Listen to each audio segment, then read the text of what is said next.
God's pretty clear. He hates divorce. This is, as I said, we get a clear picture of marriage in Scripture, and I think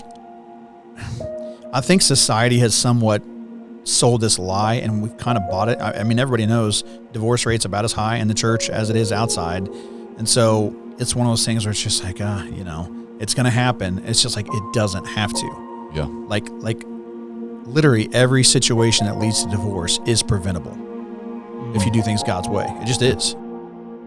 Drew, what is the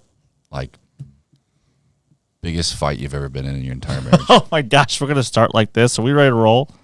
Okay, we're rolling. We're recording. The biggest fight that we've ever been in.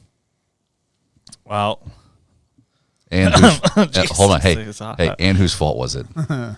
Okay, to be honest, we don't have big blow ups. We have some things that we go back to that were remember that one time we were mad at each other for this, and we were early on in our marriage, probably the first 3 or 4 months, and she had bought ground beef, and it was 3 pounds of ground beef. It was a 90-10. That's the problem. It was 90-10. It was too lean. Yeah, it needed to be 80-20. I can't work with this. Listen, lady, we did at least do 80-20 in this 80-20. house. That's right. Where's the fat? No, She but said on your belly. And so I cooked dinner for her and our friends coming over. It was supposed to be tacos. Well, she specifically asked me to not use the whole thing because she was using it for something else the next day. And so Use the whole thing. I used the whole thing. Just I thought we needed it. And then she was mad about it. And we still laugh about it today because my buddy, who was my best friend at the time, he went through the line to get his taco, and he saw us bickering about it in front of us, our friends, and he started scooping ground beef onto his burrito and a pile of it. So there would be no ground beef left to justify that we needed to make that much. And Liz is like, there's no way you eat that much ground beef. He's like, no, I love it. And he took this little taco with a pound of ground beef on top. What do they call those things? What do they call those things that they're hard shells and they're circle and you build your taco on top of it? Gordita? No. Jaden loves them. We need the Taco Bell expert. What is it, Zach Thomas? Yeah, Zach, what's the name of it?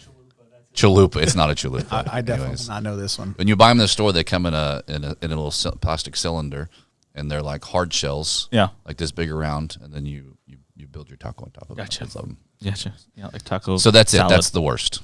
Well, yeah, I can't think of anything crazier than that. No, but I've gone weeks without talking. Yeah, to you. I don't. Sorry, me and Liz are pretty cordial, to be honest. Wow. So Mr. Perfect I over don't- here Right. has no mistakes. We mess up in other ways, but in fighting, it's not. I don't understand. It's not a big thing for us. But Oh, well. There you go. So we've got Luke Sumner on here today. Luke Sumner, Yeah, thanks welcome. for having me. Long-time listener, first-time podcaster. Let's Is that right? go. My first podcast, never done it. You've never done one? Never. Well, we're going to deep dive on something you're passionate about. Yeah. We're gonna deep dive and fly to new heights with Yeah. Mr. Sumner over here. Yeah. So for those of you that don't know, Luke is an elder here at Freshwater Church. And amongst lots of the things that he does, his passion is really our marriage mentoring ministry. And so today we're going to spend some time talking to you about marriage and specifically kind of your story and what marriage looks like in your home. Mm-hmm. And then maybe at the end we can kind of talk about what our marriage mentoring program looks like and why people should do it. Why does it matter? So you and Sarah have been married for how many years? We are getting dangerously close to 22 years. Just a few more weeks, it'll be 22 years in June coming up. 22. June what? 7th. Oh, I'm June 11th. I should say today's my wedding anniversary. Wow. And Happy anniversary, Liz. not to go too off topic again and to put you on the spotlight, but did she remember your anniversary? No, she didn't. Did you remember your anniversary? The day before I did. Special day. Did you Yes. just now remember that? No, so what had happened was, so today is our anniversary, the 21st. Yesterday I went to the school to drop off some donuts for a Bible study that was happening at the middle school, Thomas Jefferson Middle School. I had to sign in. Okay, so I had to write down the date. And I was like, oh, what's the date? May 20th. And May then 20th. it hits you. I was like, oh my goodness, tomorrow's my anniversary. And then I think Zach Thomas was with me. He made fun of me. I think even one of the middle schoolers standing next to me was like, "You are so in trouble." And I was like, "No, I think it's going to be fine." Luckily, Pastor Robert Strong here has, big heart, even though it's broken. It has a big heart. And he was like, "I'll watch your kids so you can go out to dinner." And that's what happened. So him and Hannah watched our kids so we can go out for a nice steak dinner. And I went home before that, said, "Liz, we're having dinner tonight." She goes, "Great." I said, "Do you know what tomorrow is?" She goes, "Wednesday?" I said, Put her on the spot. I said, "No, it's our anniversary." She's like, "Oh, yeah, that's right." So 9 years. Wow. Special day, obviously. Yes, special day in our So hearts. my question I was going to ask is, between signing in for the donuts at the school and when you get home from work, what activity you had planned or what action items? But it sounds like you're done already. Yeah, that was it. Yeah, We got a live group tonight, and so the anniversary is essentially over. Yes. Good for you. Yes, we definitely. Maybe pick up some flyers in the ditch on the drive home or something. Yeah. I don't think we have to dive into all the activities that happen on the anniversary. It's a very family-friendly podcast, right? Yeah, right. Faith Unfiltered. We, we worship together. There you go. That's beautiful. Is that what you call that? Hey, that's better than me. I've been gone for every anniversary since I've been married. This is why we needed Sarah on here, because he's going to be out of pocket all. Oh, no. She would have added She's so fine. much. Yeah, so you say that. Sarah and I got married June 7th of 03, and June 7th of 04 is my starting date for when I started flying in the airlines. And so you have a 12-month training cycle, and basically the first 6 anniversaries I was gone. I was usually in LaGuardia for training. You had training so that I was week. gone every year for our anniversary. But Sarah is super chill. And just in the industry that I was in, it was kind of like Christmas, birthdays, anniversaries. The date didn't matter. We'll celebrate it when we can, but actually being there on June 7th, it doesn't matter to her. So Yeah. she makes it easy. I tell Hannah that my present to her every year is time away from me. Yeah, that's actually pretty nice. We've got a couple listen. slots in marriage mentoring. You should sign up there, buddy. Hey, that part of it wouldn't change. Like, that would still be my gift to her, is alone time. Nice. So 22 years coming up. How you met in school, right? Well, interesting story. We actually don't know when we met. So Ooh. probably we were about 5 years old. We've always gone to school together since we were kindergartners, and we don't officially know when we met. It was like we just always kind of knew each other. And You know you liked her. Well, that's a much more complex story, and it would get into some personalities that may or may not hear this podcast at some point. But so went to a small country school outside Sedalia, and known each other since kindergarten and high school sweethearts. Made it through college, got married right out of college, and then here we are 22 years later, almost 3 kids. Good night. So, so you get married. We asked him, what are some of the things when you first got married that you all really struggled with? It's interesting. I'm going to tell you a lie, okay? Perfect. And this comes up in our marriage counseling a lot. ZT's heard this because this is one of the lies we were told. And I think it's important to note this because we were told when you get married, if you make it through the first year is the hardest. Just make it through the first year and it's all easy after that. Yeah, right, that's a lie. So number one, biblically, that's not true. Like biblically speaking, there's no reason that the first year or really any year has to be the hardest. Mm-hmm. If you do things God's way, you will succeed. Like you will win. Your marriage will flourish. And so there's nothing that says the first year has to be just rough or ugly or messy or whatever. And so to answer your question, the first year for us was a blast, and it's certainly not because we had everything figured out, but we had deep history together, knew each other very well, best friends, super close. And so the first year was great. By far the toughest year for us is when we had our first kid. And the reason being, it's just that, adding that kid to the mix changes everything. What changed? Every rhythm, every dynamic, you've got sleep deprivation, you've got financial pressures. There's trying to figure out who's going to do what with all these new roles, just juggling everything. When it's just the two of you, at the end of the day, if you're being honest, you can be pretty selfish and still get away with it because it's like there's a lot of grace and patience and free time and you're as low maintenance as you want to be. But when you get that little blob and diaper, it's like they need everything. And where were you in careers at that point? Yeah, I was still flying in the airlines when Noah was born, and so he's a 2005 model. Wait, I graduated high school that year. 2006. He was born in 06.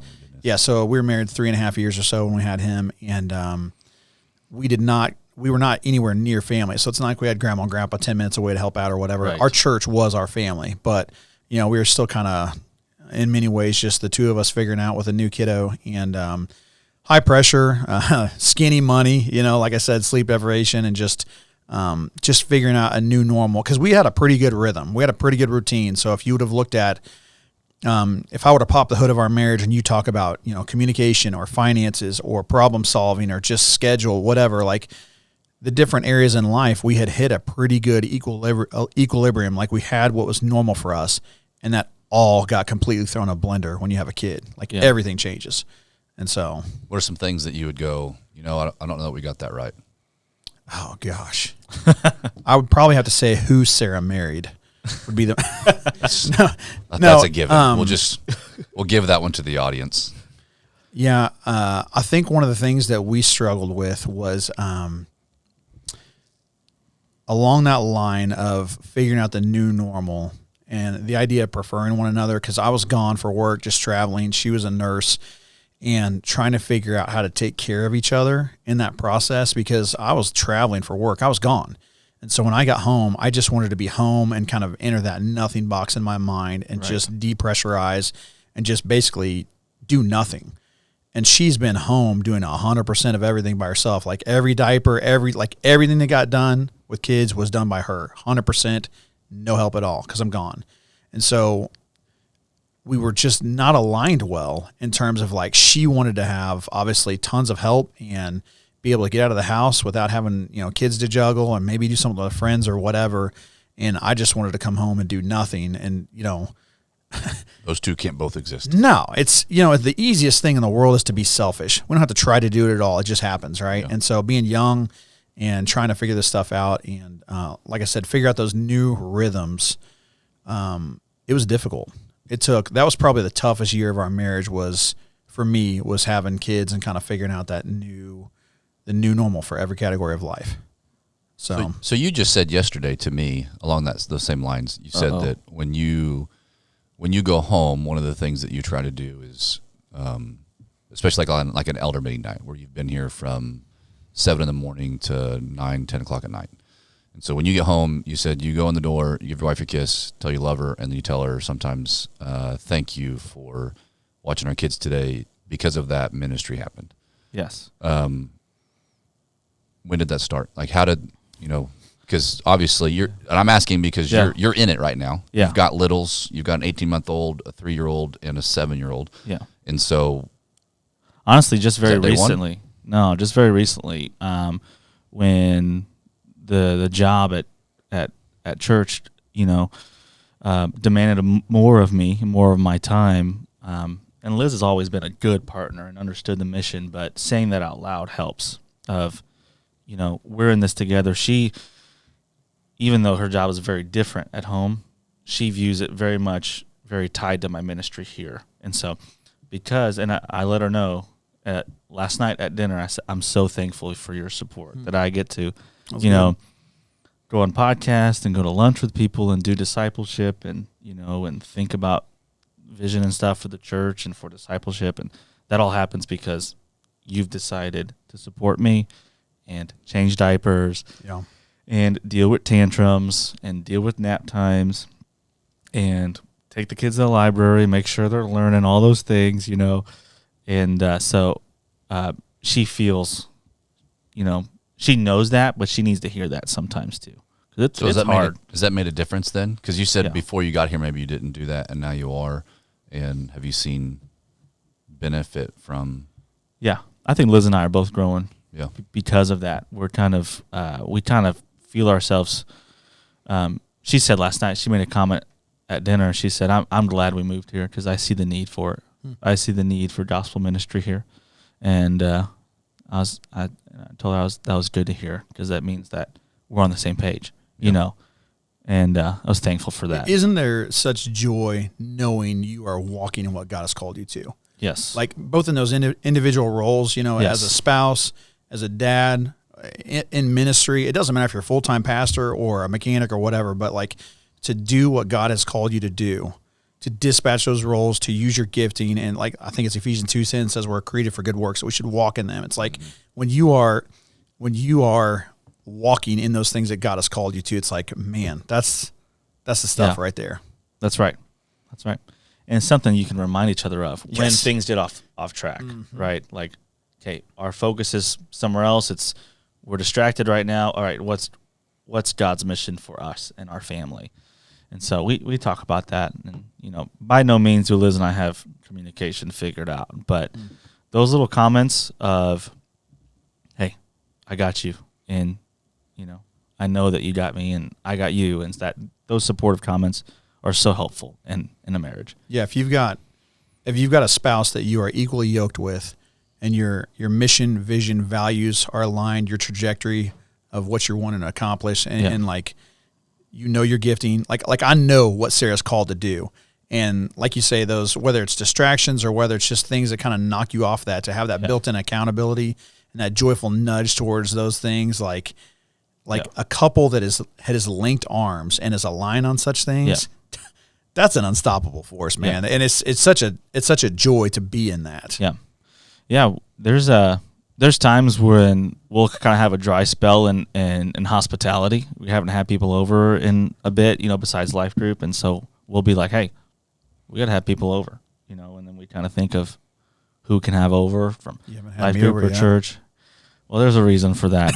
You guys do the same thing, don't you? Pray about. Yeah. So Sarah and I are, one of the difficulties for me over the years is freshwater has changed immensely over the last decade or so, right? And so we've talked about this a lot as elders, like the altitude at which we manage systems and people and just all the things that are happening here. It's got to change.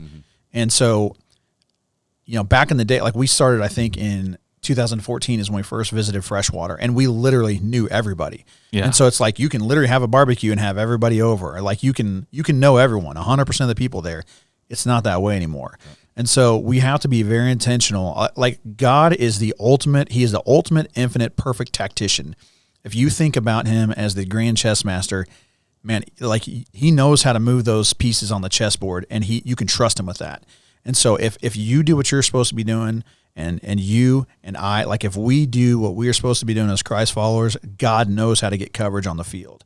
And so Sarah and I try to be obedient and submissive in terms of praying and being very intentional about, okay, Lord, who do you want us investing in? Because we know that we cannot have everyone over in freshwater, but we also know that God knows who he wants us mentoring or doing life group with, or just checking on.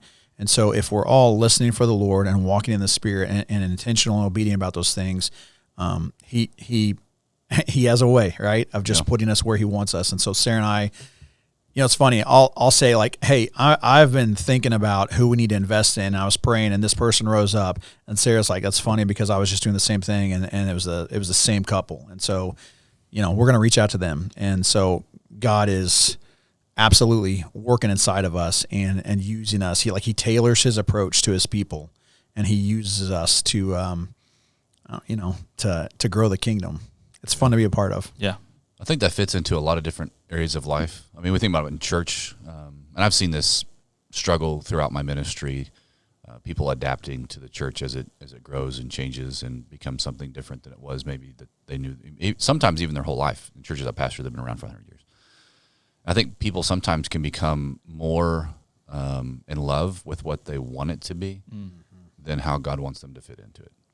And I think that's true in marriage too. We can be more concerned with what I want my spouse to be than I am concerned with being who I'm supposed to be in that marriage. You said something earlier when we were talking about marriage, and that the person that I marry is not the person that I have today. And I think you said it like Sarah's been married to 5 different men or something like that. Yeah, I was reading a book, and the guy said something to the effect of, my wife has been married to 5 different men, and they're all me. Yeah. And the big idea is, the boy that Sarah married at 22 years old, like I've changed, man. Like when we had a kid, you grow up a little bit, and as you go through life and deal with problems, I'm 44 now, and I'll be different when I'm a grandpa, and like we change. And so the scary travesty of marriage is that when that couple stands up there and says, I do, their calling really is to write a blank check to love the future version of that person that they don't even know what they're going to look like yet. And you don't have entire control of what they're going to look like. So what you're describing is really a form of idolatry of like the painting that you want it to be, and it's not. And so as we always say in counseling, like so much of life is managing unmet expectations. There's what I wanted to happen, and there's reality. There's the person I want my spouse to be, and then the person I'm actually waking up to. And the gap between those two different things is sometimes it's the tough thing in life that we're dealing with right now. It's the differences between those two things. I tell people that because lots of people, they want to find the church that's what they want. Yes. Like it's how they want it, the size they want. It's like we're shopping for cars, right? And I tell people, if you find that church, don't go to it, because there's someone there that was looking for the same thing, and when you get there, you ruin it. You're gonna mess it up. That's right. Like that's how selfish we are. We really don't think about how it impacts anyone else. We just think about how it impacts me. Yes. And when that comes over into our marriages, and I'm only thinking about what I want and what I wanted to marry and what I wanted out of life and how I wanted my bride to be, or my husband and the lady's sense to be, and it's all focused on that, then it really doesn't matter who the person is, because they're never going to live up to that. That's right. That's not possible. And so you've been counseling a ton of marriages, correct? Yeah, and I'm not, to be clear, I'm not a certified counselor, but the way this started was... At this table, you are. I'm not an expert. You know what makes you an expert in life? Yeah. Failure. That's good. I like that. Right. I'm a good example of what not to do. And then when I fall on my face and figure out how to do it right, then we learn. Trial and error, baby. No, so the way I describe counseling is, it's really, in my mind, it's really pretty synonymous with discipling someone. So when you disciple someone, basically what you're doing is you're bringing God's word to bear in terms of like, this is what the Lord is calling you to do, and here is where you are. Yeah. And we're going to close that gap, right? Again, it's closing that gap. It's closing the gap between what you are doing and what God is calling you to do. Yeah. So sometimes that means things you start doing, some things you stop doing, but that's part of sanctification. That's part of growth, is becoming less like that old sinful version and more like that picture that Christ is drawing you towards. Yeah. And it's no different with marriage. And so God is so good to us that we don't have to guess. Like, we're not feeling around in the dark trying to figure out what a healthy marriage looks like. No, his word is pretty clear. So we get a good biblical picture. So Luke is not an expert. Like, what Luke thinks about a marriage should look like, it doesn't matter what I think at all. What matters is what God says. And so we take this biblical picture of marriage, like this godly version of what a union should look like. We start there, and then we observe where this couple is, and then we pop the hood and we start talking through systems. Happened? So, I mean, any area, right? We can talk about finances or problem solving, community, in-laws, intimacy, like pick your category, parenting, whatever. The Bible speaks into all these. That's right. And so we can go into each subsystem of a relationship, of a marriage, and say, okay, this is what the word is calling you to. This is what you're doing. What do you think needs to change? That's right. That's all it is. It's discipling them in their marriage. That's good. So I would say you're as passionate about this as anybody I know. What is it that, and it's not to say that you weren't always passionate about it, but what's the catalyst? What was the turning point that you went, man, our marriages need help? Okay. Well, there's a few things there, actually. So can you think of a category of your life that one thing affects everything in your life as much as a marriage does? Not if it's biblically ordered, where it's God, my brother. Yeah, and so like to me, it's the thing in life that literally impacts everything else about my life. Yeah. So like, work can suck, but you get to leave work.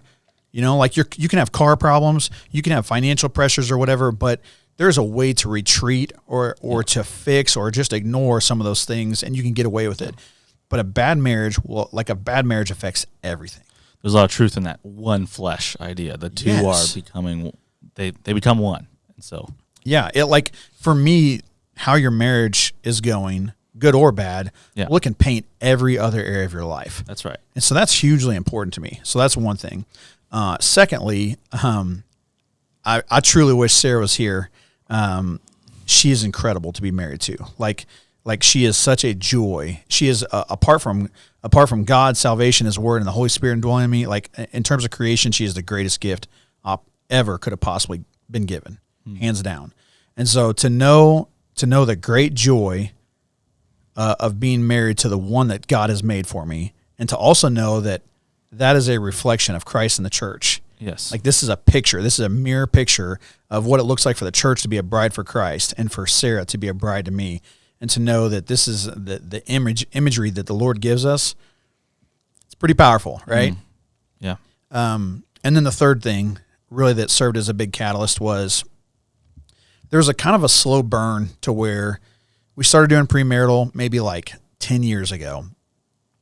And, young, new, green at it, did okay with some things in it, grew in it, kept learning, kept growing, kept studying. And obviously premarital quickly turned into, we would develop relationships with people, and they would come back a couple years later and like, hey, we need help with, X, Y, Z. And it just kept growing to where we get more and more phone calls. And as Freshwater grew and as needs grew, it quickly became apparent that like, well, this is much bigger than me. And this is certainly much bigger than what Sarah and I can accomplish on our own. And so we kept very busy. The big catalyst was last year being on sabbatical. As you said, I'm an elder, and I was on sabbatical, and I honestly I got mad because there was another marriage that was in deep trouble here, and it was not the first, and unfortunately, it was not unique. Like it became very evident that our marriages were under attack. And I got frustrated because like I knew the enemy was having an impact on our marriages in Freshwater. I'm not talking about just friends or neighbors or whatever. I'm talking about our people, our flock. Like this is our duty to take care of these people. These marriages are under attack. The enemy is having some significant impacts and even some victories in some ways. Yeah, destructive. I got tired. I got sick and tired of feeling like, like 911 or like a trauma surgeon. Because these people would call us and their house is just a dumpster fire, and they'd show up just crying and a mess, and they're like, fix us. And I'm like, man, like I will work with you and I'm happy to help, but I wish you would have called me a year ago. Like I wish I would have known so we could head this off at the pass. And so I really Sarah and I was frustrated and I was angry because I was mad that the enemy was getting away with this. And so Sarah and I started praying about what it looks like to be more proactive. So instead of just reactive to another marriage that's burning down, what does it look like to be proactive so we can start investing in our people so they're getting this right so that these situations never happen. So we wanted to go on the attack. Like I'm not just a defensive guy. Like I'm an aggressive, like I want to go on the attack. And so that's what we did and started praying about what does it look like to make a difference before these things start happening. So that's when things change for us. There was a line that you said back then that really was like a powerful moment for me. We had our divorce care here at Freshwater up and running, and we had really good turnout at it. Like there was 7-8 people per divorce care rotation that wanted to be in this, really struggling, needed help, recovery, and grief and all those kind of things. And you said that your goal was to dry up divorce care and put them out of business. That's right, put them out of business. Yeah, Love that. And I was like, that. Why wouldn't that be our goal? Like, why wouldn't our goal to be, with the exception of those people that are coming to us? That's right. But drying it up in the sense of if you're at Freshwater and you're married, 30 years from now, you won't be in our divorce care. That's right. Like, that's the goal. For those coming in that have been through divorce and struggled, we want to care for you. We've got this. But if you're here and you're married, our goal is that you always are. Like you die married to the person that God has for you. And that for me was huge. That was good. And I think that's a worthy goal. Like God's pretty clear. He hates divorce. This is, as I said, we get a clear picture of marriage in Scripture. And I think society has somewhat sold this lie, and we've kind of bought it. I mean, everybody knows divorce rate's about as high in the church as it is outside. And so it's one of those things where it's just like, it's going to happen. It's just like, it doesn't have to. Yeah. Like literally every situation that leads to divorce is preventable if you do things God's way. It just is. And the statistics because I think people view divorce, especially in a secular world, well, even in the church, because the rate's still the same, but they view it as a fix. Yes. Like if I do this, it will fix my problems. But if that were true, then the statistic that so divorce number one, if you remarry, the first time you marry, you're statistically 45% chance that that marriage ends in a divorce. If that divorced person then remarries, it goes up to like 65% for marriage number 2. And then after marriage number 2, it goes up to like 80% for marriage number 3. And so if it was a fix, that percentage would not go up. It would go down. If divorce was a solution to the problem, then the second marriage you would expect to work better than the first one because you fixed the problem. Sure. Yeah. But the statistics would go, well, no, obviously it's not the answer to the problem, which is why I appreciate what you guys do at the marriage mentoring. Oh, it's so good. There has to be an answer other than divorce for fixing. Right. Obviously, the problem isn't what they think it is. Right. And you don't have to go through marriage mentoring when you're in crisis, right? No, absolutely not. Yeah. So, Sarah and I have done it, like we've done our own marriage mentoring program that we have here in house. And so whether it's, Weekend to Remember, those kinds of events, there's marriage conferences and stuff. These things are good for us. Yeah. Right. And so, I think if we're honest with ourselves, there's always areas we can grow. Yeah. And that's absolutely true in our marriage. And so marriage mentoring is an opportunity to spend time learning. Like, I don't think anybody learns more in marriage mentoring with Sarah and I than Sarah and I. You know what I mean? Because when we are meeting with these couples, it causes us to look at ourselves and be like, gosh, we're not doing great here, And so we're always kind of looking at ourselves before we look at them to think about, are we doing things God's way? Are we authentic in what we're asking them to do? And so on. And so it is a good and worthy opportunity to grow, like for your joy and for the glory of God. It's win-win to go through this stuff. You talked about a little bit how the enemy got some victories, and just when you see marriages that are under attack, all right, what has been kind of a common denominator or like a big issue that you see? Read my mind. Oh, that's scary. That's kind of plaguing the church right now. Gosh, that's a big question. Like it comes up again. Oh, of Maybe course it's this. Maybe even it's not the main one. What are some of the things that just seem to show up every time? So a very common thing is I grew up, I'm an 80s kid, and I can remember National Geographic. I got this image in my mind of like lions and cheetahs and stuff working like a flock of gazelles or whatever. And who is it that gets attacked? It's always the ones on the outside. Weakest. Right? Yeah, it's the weak ones. It's the one that are on their own. Like there's strength in numbers in terms of a defense against an attack. And so pretty much every time when there are issues with a marriage, one or both of them are out of community or they don't have authentic community. So they're not in life groups. They're not serious about the gathering on Sunday. They're not following those disciplines that, the 7 things that we want our disciples to be doing. The 7, they're not doing those things. Yeah. And so it's not that we can talk about whether all that's prescriptive or descriptive, but if you are out of community, out of your community of faith, then you are at risk every time. And so Sarah and I, we value authenticity, we value transparency and knowing people and being known. And so if you don't have someone that can ask hard questions, hold you accountable, kind of get in your business and stuff like that, I mean, we can hide anything, right? Yeah. And so... Well, I think that's really profound because people may not think that they're in trouble, but when they are isolating themselves from community, I love what you said, you're at risk. You are in danger, and it has to start somewhere. The crisis didn't start overnight, right? It had to kind of build into something. And so, yeah, unchecked sin is just going to grow. It's going to propagate more sin every time. Mm-hmm. So I think, the Bible says, confess your sins one to another that you may be healed. It's tough, and we don't actually do that well. It's not an easy thing to be humble and to hang a lantern on your sin and on your failure. But when you, what did our first parents do? The first thing they did in Genesis 3, they hide. And that's what we want to do with our sin. And so when you hide sin and that cancer continues to grow behind the scenes, there's no limit to what sin can become over time. Right. And so the idea of having accountability, of being known, of being aggressive and intentional about handling your sin, confessing it, and dealing with it properly, biblically.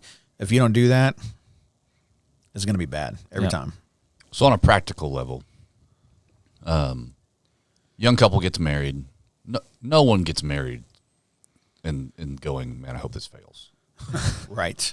Like you just don't. And Best if you intentions. are, then you were over the cliff before you started. Mm-hmm. But most people, they get married, they think this is going to last a lifetime. I'm especially talking about like first marriages, where maybe you don't have some of that doubt going into a second one. Well, what if this is like the first one? Going into that first marriage, it's going to last a lifetime. It's going to be the most beautiful thing ever. You get into that first year, maybe it's rough, maybe it isn't. I personally think, just as a side note, one of the reasons that some couples think that the first year was the roughest was because after that year they stopped caring as much. That's right. They disengage even more. That's right. Yeah. And so it's not that the problems went away; they just stopped caring, trying to fix them. And so they're like, what was the roughest year? Well, it was our first one. Well, that was probably because it's the last time you actually tried to solve something in your marriage. Yeah. So anyway, side note. That's encouraging. Yeah. Just a ticking time bomb. So what are some things that, because I think most people, when they evaluate their marriages, because of that mentality, they think their marriage is more healthy than it is. And so what are some things that you look for? One of the things that you're good at is looking at a couple. I know you said the other day, sometimes you look for the things that are missing rather than the things that I think are there. Mm-hmm. So what are some things that if, someone's listening and they're thinking about their own marriage and trying to evaluate the health of it? I know that we said, marriage mentoring, anybody could do it, but what are some things that people could look at and go, oh man, maybe our marriage does need some help because we are struggling in that area: finances, sexual life, communication, conflict resolution, some of those things that are key to having a good marriage. What would you say? So that's good. It's a big question. It's an important question. I'm going to say, I want to start with this concept, and I wish Sarah's here because she teaches this really well. I want to use the word pursuit. Mm-hmm. So if you, I think it's in Ephesians where it talks about walking in a manner worthy of the Lord. Yes. So like if you have a pursuit, of God, it doesn't mean you're perfect. It doesn't mean you have everything figured out or you're a super Christian. Like you're going to fall off the wagon. You're going to sin. But if you're going to pick yourself up and you have a trajectory that always leads back to God, like if you have a pursuit of the Lord, that is a prerequisite for having a good marriage. You can't have a good marriage if you don't have a healthy relationship with God. That's good. And I would say the same thing about parenting. Like you can't be a good parent if you don't have a good relationship with your wife. So these concepts are prerequisites as they go down through the org chart. And so that's the first thing I'm going to look for is a pursuit of God. So barometer number one, what's your relationship with Jesus look like? Yes. Okay. Yeah. He's the one that wrote the book. Yeah. So if you can't do things his way in terms of your vertical relationship with the one who created this stuff, good luck with the horizontal relationship with someone who is not Jesus. Yeah. That's right. And so that's number one, is just that pursuit. And then the other thing is, I kind of mentioned this earlier, the idea of popping the hood. So rather than, just like a life group leader, you have to ask good questions, right? And so rather than just say, hey, how do you think our marriage is? I try to be very specific, and it's not because I'm smart or good at this. It's probably because I've messed it up more than anybody. But through very serious intentionality, I have gotten antennas in every area of our marriage, and I've paid attention. So even though I've screwed up a ton of things over the last 2 decades with Sarah, I have high standards for that pursuit of getting back to good. Like I know we're not going to be perfect in every area, but I have extremely high standards for our marital health. And so what I'm going to do is break up the subsystems just like I would do with a car or an airplane or whatever. And I'm going to look at, hey, how's our communication? How's our finances? How's our parenting? How's our problem solving? How's our calendar? How's stuff with the in-laws? Like, is there anything that makes us feel off? If I could say it like that, like we can tell when things feel off with our spouse. And sometimes it's like, yeah, I got a headache. I just didn't sleep well last night. It's, it's just life happens. But other times, if you start to get a little bit of a data cluster or a bead, I'm like, man, like I can just tell there's this tension. So like, let's not hide it. Let's not sweep it under the rug. Let's lovingly just figure this out. Let's be on the same team and pursue one another, pursue God's methods and what he's calling us to do, and figure out, okay, what is it? Like, it could be a sin issue. It could just be a violation of preference. Like there's so many things that we can bicker about in marriage that it doesn't mean you've been sinned against. It's like, hey man, would you not wear your dirty boots in the house? Well, it doesn't mean you've sinned, but I still don't want you to wear your dirty boots in the house, and we can still fight about that. Yeah. And so the idea of figuring out like, hey, where are we not on the same page? Communication is key. Because I think it's the area that touches every other area of our marriage, right? So like we could We could make plenty of money, but if we don't communicate well about how to use that money, well, we're going to fight about money, right? Mm-hmm. And so it's not that money's the problem, but communication is the area that touches all other areas of marriage. And so communication is vital with all these subcategories. So that's something that Sarah and I are constantly popping the hood and talking about. You know, we're doing the same thing with our kids now. You know, our kids are 18, 16, 15, and we're looking at their walk with the Lord, their relationships, like how their grades are, you know, like, hey, you know, Noah seems a little off today. Is everything okay? You know, like we're constantly watching. We are intentional and very purposeful about just analyzing things and looking for any area that we're potentially not doing things God's way. Here's what I want to know. Let's do it. I want to know your favorite success story that you've counseled through. Just a crisis moment, and then you've seen God work, and you've walked away, you're like, wow, I can't believe God showed up. Marriage was trashed, and I got saved. Don't have to get names. No names, but... No names. I cannot tell you the one right now because it's... In the process? Yeah. All right. But there are scenarios where I saw one where there's infidelity and separation, and they are on deck for divorce. Like, it's going to happen. And it's interesting because, again, I said earlier, like, I have no authority. Like, what I think, what I say, none of that matters at all. Like, I don't get a vote in how these people do relationships. But to tell someone, like, hey, I'm available. Like, we are here to meet with you. And there's nothing, like, there's no special sauce. There's no magic handshake we have. Like, it's just showing up and doing the work. It's like going to the gym or anything else, right? And so to tell this dude, like, hey, I'm available.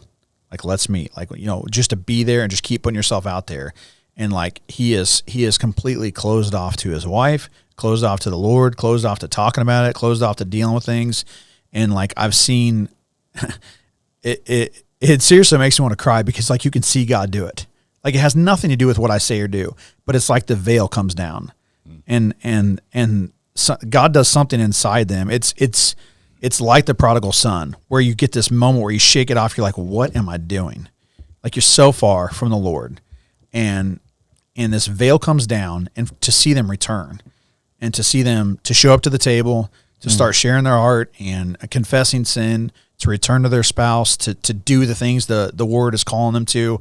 Like, it has been a joy to brag on the Lord. It's like watching a dying plant just turn around and grow in front of you. And again, there's nothing magical that Sarah and I do, but, like, we just show up and we walk through stuff with them, and all we're doing is just taking the word and saying, hey, here's what it says. Like, what do you think you should be doing? And the Spirit of God just changes hearts, and we just get to watch people, these relationships, come back to life. And I hesitate to say too much because a lot of them are people that are going to be listening to this. You know, there's people in Freshwater, people that know us, that, you know, I don't want to make it too personal because they're like, are they talking about me? It's like, maybe.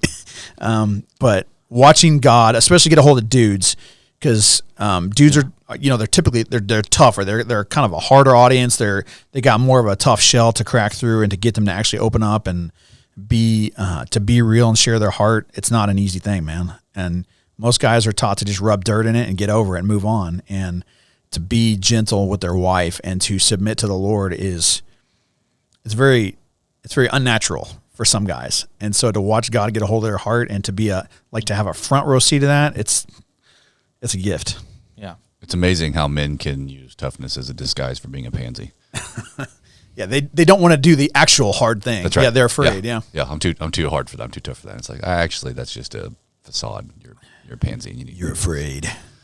What's interesting to me, though, even if we can't go into, like, specifics, is so when I came to Freshwater, be 3 years this summer, there were, I believe at the time, 4 either active or had just completed divorces that were taking place. Just that I was aware of. Like, wow, there's a lot of our people that are getting divorced right now. And now it's kind of that's changing, because there's marriages that I know of that I would expect to end in divorce that aren't. As a matter of fact, I would say that battle, that tide is turning in the sense of the number of even if they're short and even if they're not complete yet, victories that are taking place, which is exactly what the marriage mentoring thing set out to do. Was we don't want to see divorces, we want to see victories. Yeah. And I can give testimony to say, hey, when I got here, there wasn't even a thought of, hey, can this not end in divorce? And I think at least one of those, I know there was an attempt made to stop the divorce, but it just still happened. And yet there's a spiritual tide that's kind of turned and I think there's almost like I don't want this to sound unspiritual, but I think there's some truth to the spiritual like tide of the Lord, that when you see someone else go through it and you hear that, hey, there was a marriage at Freshwater where there was infidelity and there was sin and there was struggle and they made it, like they didn't get a divorce.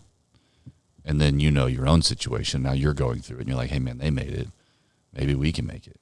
Yeah. It's almost like that encouragement, where on the other side it's like, well, they went through it and they got a divorce, I guess that's just what we do too. Yeah. And there's just become this encouraging aspect of it of, oh wow, divorce doesn't have to be the option. Look at them, like they're in the same situation we were 2 years ago, and now they look like they love each other and are happily married and have worked through those things, and I'm sure they got all their issues still, but they're better. They didn't give up. They continue to fight.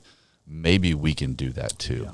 And I think that's one of the aspects of the marriage mentoring that kind of sometimes gets, I wouldn't say undersold, but underappreciated.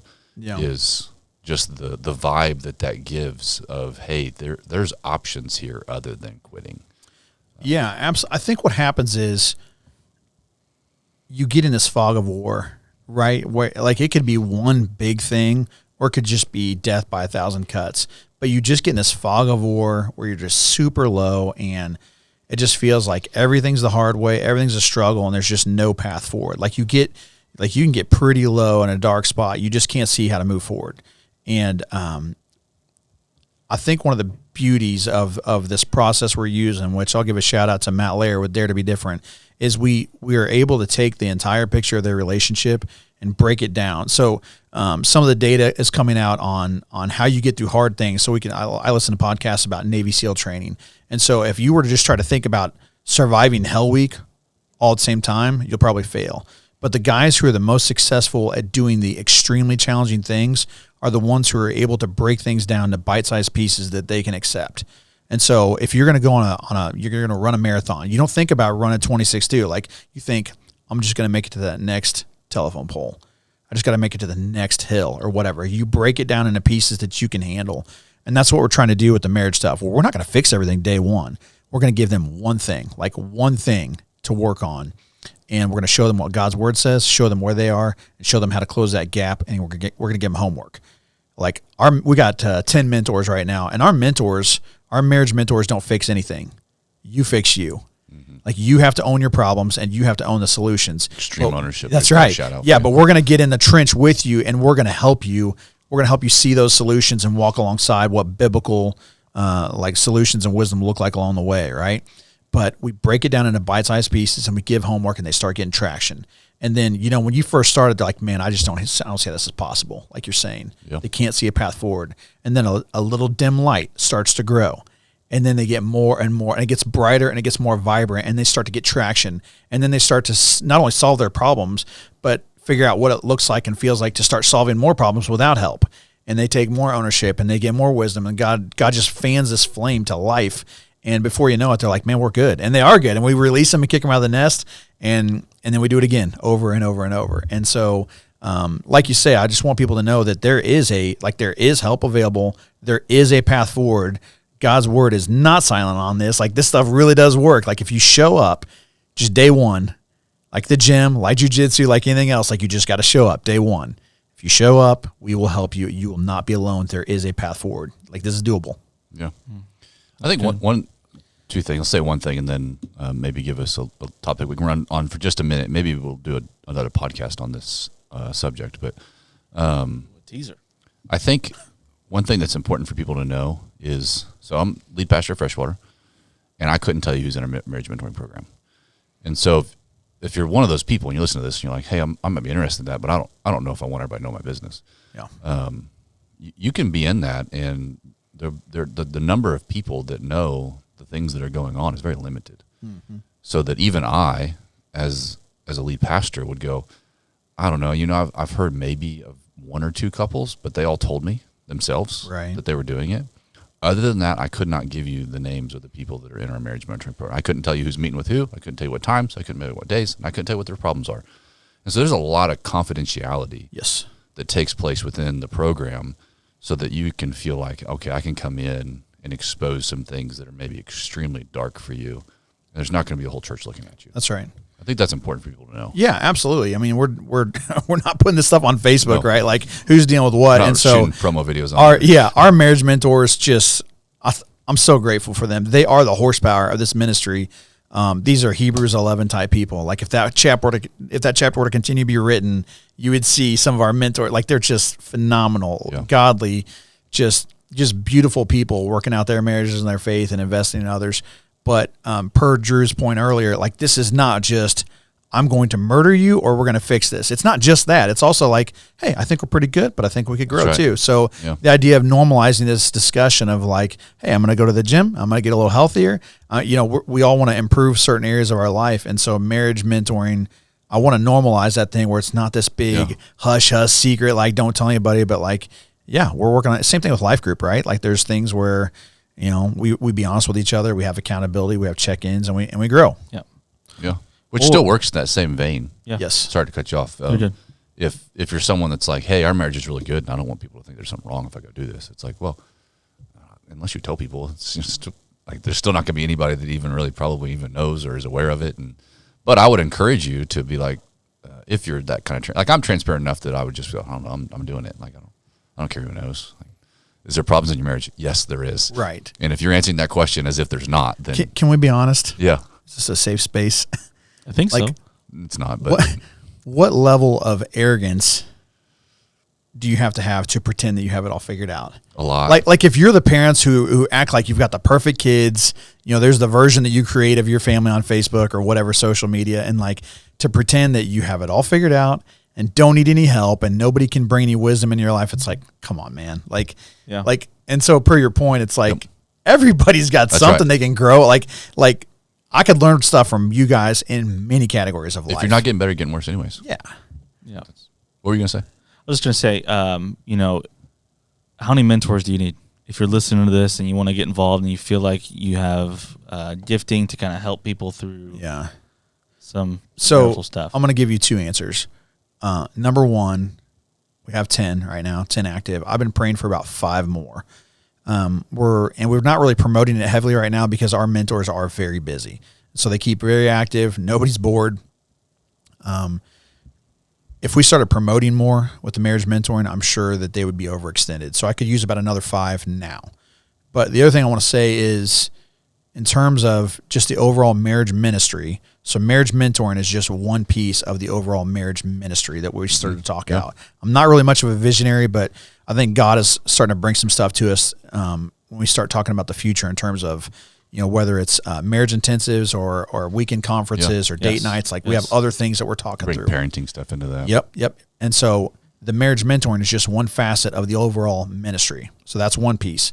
The other piece I would say is my goal is to first and foremost take care of freshwater partners. Like we're in covenant community with them. Like that's my first line of defense to take care of our partners. And second, it's going to be the regular attenders of freshwater. And then third, it's going to be everybody else. So there's a lot of small country churches around here that could use some help. They got one bivocational pastor that just doesn't have the time and the bandwidth to meet with couples. We would love to meet with those couples. We don't want them to come to freshwater. We just want to invest in those marriages and send them back healthy. Your neighbors need help. Your coworkers need help. Your uncle needs help. Like, we believe in this stuff. We're seeing lives turned around for the glory of God and for the joy of these families. And it's not just about the here and now. Imagine the turnaround. Like if your parents didn't struggle with the things that they struggled with, right? Like if your kids are seeing a healthy marriage modeled, the positive downstream effect 20 years from now of them being able to in turn have a healthy, godly marriage, like the trickle down effect of this is massive. Yeah. And so to be able to invest in the community as that third tier beyond just partners and regular attenders and churches, but to be able to invest in the outside world. Because the reality is I think there's a lot of people who would love to have some sort of mentoring or marriage counseling. They can't afford it though. Yeah. They don't. They That's a just. big deal. Yeah, they don't know where to go. The counselors are all busy. They can't afford $75 a session or whatever. Or it's not biblical. That's Yeah, right. Good luck finding one that's Yeah. aligns with your So- biblical And that's what I love about what our mentoring is. We believe that the Bible is all sufficient to handle That's right. all of your problems. Yeah. So to answer your question, as those other phases start rolling out in time, we could use a lot of mentors. Probably. I can't even give you that So I number. think you could say it this way. It would be if you look at your marriage right now and you go, we're not on fire. Like our marriage, we feel like you, because not perfect, but if someone said, is your marriage healthy? You'd say, yeah, I feel like our marriage is pretty healthy. Mm-hmm. Go through the marriage mentoring so that you can take someone else through it. Yes. Yeah. That would be the big thing. Is instead of coming to Luke and being like, hey, we're gonna get a divorce, we're gonna get help. Come to Luke and go, hey, our marriage, we feel like we've got a good marriage, and we want to help other people have good marriages, and so we want to go through the program, one, to help our marriage be healthier, but also because when we're done, we want to take other people through it. That's what Absolutely. we need, people that will do that. Absolutely. And you just preached on, a couple weeks ago, talking about making, an impact for the next generation, Right. making generational change, and when sometimes that can be your way of impacting the next generation. If maybe you're, middle-aged couple, older couple, been married for a long time, you can invest in younger couples, younger married couples, and that can be generational change as they start to change, parent different, and love each other different, and be on mission differently because of how they sat through your marriage mentoring, across from a table and just hashing it out, baby. All right, one more thing, and then we'll let you, if you got anything else you want to say before we close up. But one of the things that would be a barometer for me, and that's just because of what I've seen throughout ministry, and not just at Freshwater, but just throughout churches, and this probably needs to be another podcast to fully unpack it. But Another teaser. this is the original teaser. Same We're just finally coming back to it. Sexual health is a major component to what I see in the struggles of most marriages. And what I mean by that is I don't know that it's always the catalyst. I think sometimes it's the result of other problems, but it's men and women that are either addicted to pornography or they're being unfaithful, infidelity. Mm-hmm. I think pornography is adultery, so I shy from using that word like pornography or adultery. It's like, no, pornography is adultery. It's just digital form of adultery versus physical contact with another human being adultery. And it seems to me that in most of the marriages, and I won't say all, but most of the marriages that are in crisis, that is a component almost every single time. Yeah. So what would you say to anyone that's listening?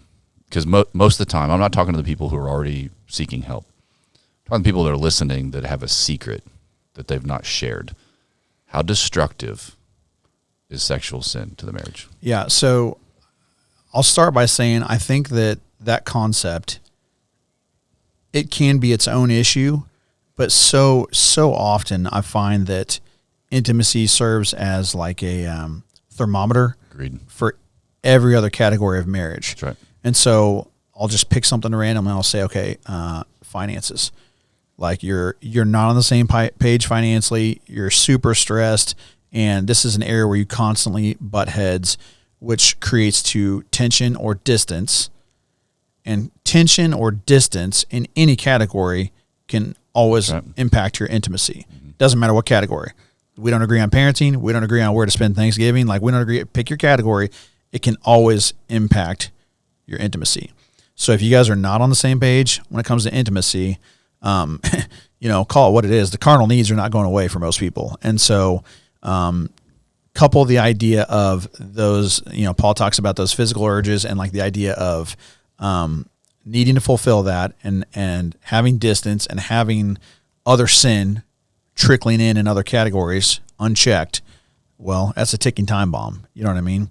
I think the enemy is the ultimate sociologist and knows how to observe people in a very keen way and knows their weakness and knows when they're weak and how to attack. Yeah. And so, again, it could be any category of life that could lead to poor intimacy because it serves as that barometer or that thermometer. And then you got distance there, and then those secret sins start sneaking in. I think you mentioned this. I don't know if this came up in one of our conversations or another podcast, but I believe, I have heard that most serial killers can tie this line of where they turn into a serial killer. It started with pornography. Yes. And I think almost all of them had an addiction to pornography. And so I'm not saying if you're looking at porn, like, well, you're going to be son of Sam. I'm not saying that. But I'm saying there's a clear link between sexual sin and the Bible talks about inventing other forms of sin, and like how this perversion just manifests itself in so many dangerous ways. And so we talked earlier about knowing people and being known.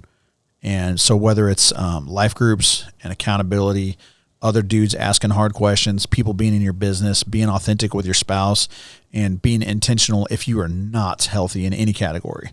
So like I talked earlier about popping the hood and looking at your own marriage, and if any category is unhealthy, it may affect intimacy, or it may be the intimacy that's unhealthy, but be intentional. I used that word pursuit earlier. Like there should be a pursuit of health and of unity and of vibrancy in every category. And if you don't have that, you are at risk. Most of the time, the problems of intimacy is almost like the fever to a sickness. The fever isn't necessarily what's wrong. It's pointing to something else that's wrong. It can be like a symptom, yeah. Yes, yeah. So it's crazy when you think about it from a biblical standpoint. Of all the types of things that show up in the Bible, like anger's there every once in a while. You see some anger in Bible stories. You see some jealousy in Bible stories, Joseph and his brothers. You see gossip a little bit in Bible stories. But the one thing that always shows up at almost every single turn where there's a major fall in God's plot line, let's use the Old Testament for an example. Adam and Eve in the garden, they eat of the tree. What's the first thing they do? They cover their nakedness. They realize there's something here that's wrong. Noah, what's his son do? Uncovers his nakedness. Abraham, what's he do? Sleeps with his concubine and has a kid because he doesn't trust the plan of God. David, Bathsheba. Like, you just go through the stories and you find consistently throughout Scripture that sexual sin is the thing that we run to as almost like an aid to our problems. Like, this is what's going to fix us. This is what brings us comfort. This is where we're going to find our fulfillment. And yet it's always the point of highlighting how far we fall from God. Now, the fall happens before that. You take Abraham as an example. It's not it's like you said, the fever is that he had a child with his concubine. The problem is he didn't have faith. that's right. Yeah. He didn't trust that God was going to deliver to him in his old age the seed that was promised. And so he needed to do for God what God wasn't already doing for him. And then he wasn't a very good leader of his home. So when his wife, Sarai, told him, go do this, he did it. Instead of being a leader and saying no, same as Adam in the garden. When apple was offered to him, he should have said, no, that's not what God told us to do. David and Bathsheba, same difference. Yeah. The sin is a consequence of the fact that he wasn't with his men where he was supposed to be. So he wasn't leading the way he was supposed to lead. Right. He should have been in battle with his men, and then that would not have been an opportunity for him to do that. And so every single time that sexual sin shows up in Scripture, it's like there's always something right before that put them in a position to not be in good health in physical relationship to either a man or a woman. And I think in our marriages, you're exactly right that when there's sexual sin, so if you're addicted to pornography, what drove you there? Like, what if you're cheating on your wife? Why did you start cheating on your wife? Or cheating on your husband? Why did you start cheating on your husband? And sometimes it's like, well, I'll just stop cheating. It's like, well, you can do that, and you should do that every time, but you didn't fix it. Like that was one of the sins, but it's not like you just woke up one day and said, I think I'll sleep with someone else. Yeah. So I think that's part of it that I think people sometimes miss when they're looking at their marriage is sexual sin is like all through Scripture. Like, it's major. And usually when it shows up, it's like what do they call that? Like the crescendo of the event. Yeah. It's the high point of the fall, not the bottom of it. Right. Not just getting started and ramped up. You've reached the peak. It's Yeah. big Yeah. problems. Sometimes God, the way he punishes our sin is by handing us over to our sin. Amen. That's Romans. And so this idea of sexual sin being a pretty significant gap in the armor Like sometimes it is the standalone thing, right? Yeah. But sometimes it is the most base carnal level of like you're being an idiot in these other categories. So here is how I will spring the trap that will ultimately I think of that Venus flytrap. Like this is your downfall, that final thing, like with David and Bathsheba or whatever it is. We are foolish because, and I think Chandler talks about this. Like if you view your sin as like a lion, and you want to kind of manage this thing. You know, I lived in Florida for a while, and I remember reading these stories about people would have a pet alligator, and surprise, surprise, eventually this thing is not manageable. Like the alligator cannot live in the tub forever. It eventually gets too big, too dangerous, too crazy. And like that's what we do with our sin, where we have this thing that grows, and it doesn't happen overnight, but it just slowly and steadily becomes bigger and bigger and more dangerous. And eventually one day, it's like we cannot overcome it. Like we're no longer managing this thing. It is actually controlling us. And so we're not controlled to, you know, I just got this little porn issue. Like I just have this little issue. I'm just going to try to keep it at bay, keep it private, make sure it doesn't get out of control or whatever. Like we're not controlled to manage our sin. We're controlled to kill it. That's right. Like, so you take this lion out back and you bash its head in with a shovel. You put a bullet in it. And so we have to be aggressive and intentional about handling sin and not just managing it. We're told to flee from it. Be killing sin, or it will be killing you. Yeah. It's I believe, if I'm not mistaken, sexual sin is one of the only ones in the Bible that we're told to flee. Everything else we're told to turn and fight. Like God says attack sin. But when it comes to sexual sin in the Bible, we are not told to engage. We're told to flee, to run away. Very much like Joseph jumping out of a window. Yeah. So, hey, topic next week, we'll talk about sexual sin. There you go. Got it. Is that what we're doing? That might as well. Fantastic. Just dive in there and talk about it. Because here's what I would say, and we'll follow up with this on our next podcast. If you are addicted to pornography, it's going to ruin your life if you don't get a hold of it. It will lead, I promise you, it will lead you to a sin that is far worse than the one you're already doing.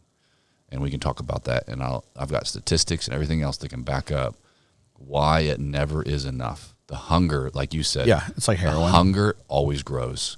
And it will lead you in some really dark places. Anyways, anything else on marriage that we've not? Final words. Man, we kind of touched on this, but if you're at Freshwater, eventually I would love for 100% of our folks to go through mentoring. Not because your marriage is in trouble, but just because it's good for you. It's fun. It's a worthy pursuit. Check out our mentoring. Let's get a waiting list. Let's get so many people that there's a waiting list. that would stress my wife out because, man, like we've had a couple of close calls where there's been some couples waiting, and she's like, "You better get on this." So Sarah does not like a waiting list. If they're not burning down to the ground and they're just like, "Man, we feel like we're healthy, but we want it," put them on a waiting list and let's go. Yeah. No, I mean, we kind of talked about this and touched on it. Like this is a worthy pursuit. Like this is the image we have is of Christ and the church. Like that is the picture we're chasing after in marriage. And Sarah and I have had some very challenging times over the years. And we've had most of it, by God's grace, has been phenomenal. It's been beautiful and joyful and just so great. And so, like many of us, we've seen that spectrum, right?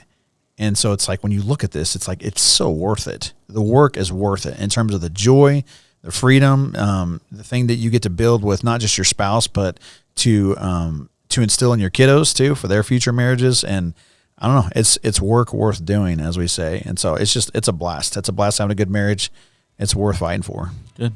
Awesome. Well, thanks, Luke, for being on today. Yeah. Thanks, guys, for tuning in to the Faith Unfiltered podcast. Make sure you like, comment, and subscribe. We want some subscribers up. Get that number up. So thanks, Luke, for coming on. Thank you for the help with hair and makeup before we started earlier. Good. You did a great job. Appreciate that. Yes. Good. You did get a haircut today. I did. Yeah. Haircut looks good. You See you guys. needed it.